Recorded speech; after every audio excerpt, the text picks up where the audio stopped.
اعوذ باللہ من الشیطان الرجیم بسم اللہ الرحمن الرحیم۔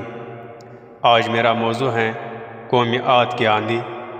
مرصد بن سعد کون تھا اور قوم عاد نے سیاہ بادل کو کیوں پسند کیا تھا؟ قوم عاد مقام احقاف میں رہتی تھی جو امان و حذر موت کے درمیان ایک بڑا ریگستان ہے۔ ان کے مورث اعلیٰ کا نام عاد بن اوس بن ارم بن سام بن نوح ہے۔ پوری قوم کے لوگ ان کو مورث اعلیٰ عاد کے نام سے پکارنے لگے۔ یہ لوگ بت پرست اور بہت بدعمال و بد کردار تھے۔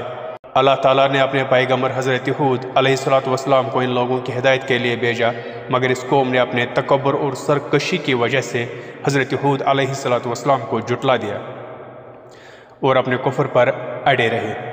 حضرت ہود علیہ السلام بار بار ان سرکشوں کو عذاب الہی سے ڈراتے رہے، مگر یہ شریر قوم نے نہایت ہی بے باکی اور گستاخی کے ساتھ اپنے نبی سے کہہ دیا کہ اجئتنا لتعبد اللہ وحدہ ونذر ما کان یعبد آباؤنا فاتنا بما تعدنا ان کنت من الصادقین۔ ترجمہ کنز الایمان۔ کیا تم ہمارے پاس اس لیے آئے ہو کہ ہم ایک اللہ کو پوجے، اور جو ہمارے باپ دادا پوجتے تھے انہیں چھوڑ دے تو لاؤ جس کا ہمیں وعدہ دے رہے ہو اگر سچے ہو۔ آخر عذاب الہی کی جھلکیاں شروع ہو گئی۔ 3 سال تک بارش ہی نہیں ہوئی اور ہر طرف قحط و خشک سالی کا دورہ ہو گیا، یہاں تک کہ لوگ اناج کے دانے دانے کو ترس گئے۔ اس زمانے کا یہ دستور تھا کہ جب کوئی بلا اور مصیبت آتی تھی تو لوگ مکہ معظمہ جا کر خانہ کعبہ میں دعائیں مانگتے تھے تو بلائیں ٹل جاتی تھی۔ چنانچہ ایک جماعت مکہ معظمہ گئی۔ اس جماعت میں مرصد بن سعد نامی ایک شخص بھی تھا جو مومن تھا مگر اپنے ایمان کو قوم سے چھپائے ہوئے تھا۔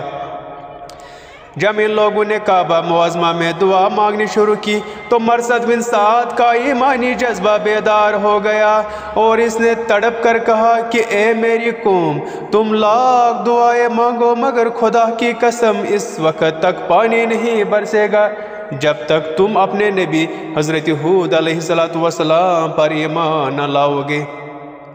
حضرت مرصد بن سعد نے جب اپنا ایمان ظاہر کر دیا تو قوم عاد کے شریروں نے ان کو مار پیٹ کر الگ کر دیا اور دعائیں مانگنے لگے۔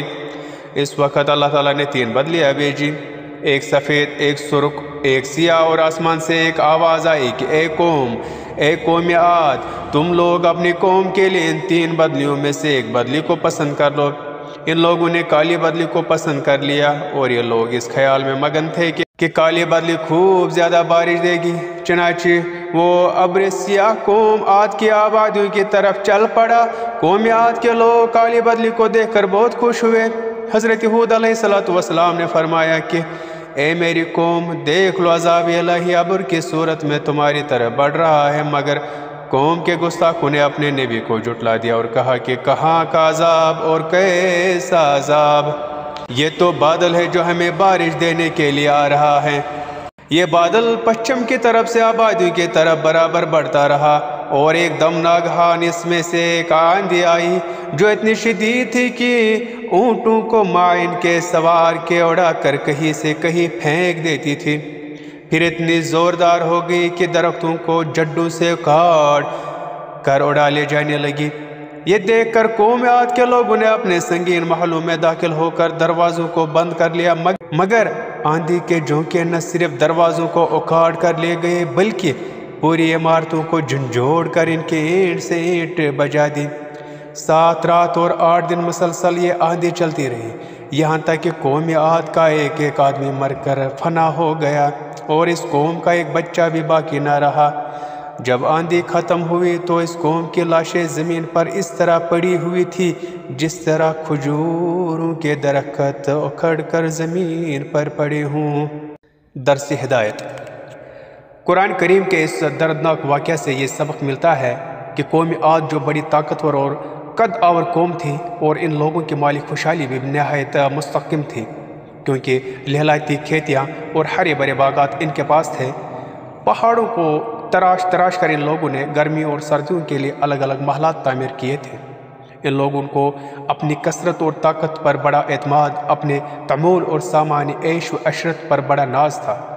مگر کفر اور بدعمالیوں و بدکاریوں کی نحوست نے ان لوگوں کو قہر الہی کے عذاب میں اس طرح گرفتار کر دیا کہ آندھی کے جھونکوں اور جھٹکوں نے ان کی پوری آبادی کو جھنجھوڑ کر چکنا چور کر دیا، اور اس پوری قوم کے وجود کو صفحۂ ہستی سے اس طرح مٹا دیا کہ ان کی قبروں کا بھی کہیں نشان باقی نہ رہا۔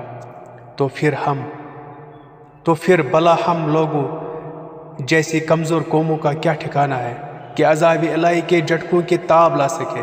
اس لیے جن لوگوں کو اپنی اور اپنی نسلوں کی خیریت و بقا منظور ہے، انہیں لازم ہے کہ وہ اللہ و رسول عز و جل و صلی اللہ علیہ وآلہ وسلم کی نافرمانیوں اور بدعمالیوں سے ہمیشہ بچتے رہیں، اپنی کوشش اور طاقت پر اعمال صالحہ اور نیکیاں کرتے رہیں، ورنہ قرآن مجید کی آیتیں ہمیں جھنجھوڑ کر یہ سبق دے رہی ہے کہ نیکی کی تاثیر آبادی اور بدی کی تاثیر بربادی ہے۔ آپ سب دوستوں سے یہی گزارش ہے، اگر ویڈیو پسند آ گئی تو لائک، چینل کو سبسکرائب ضرور کیجیے گا۔ شکریہ۔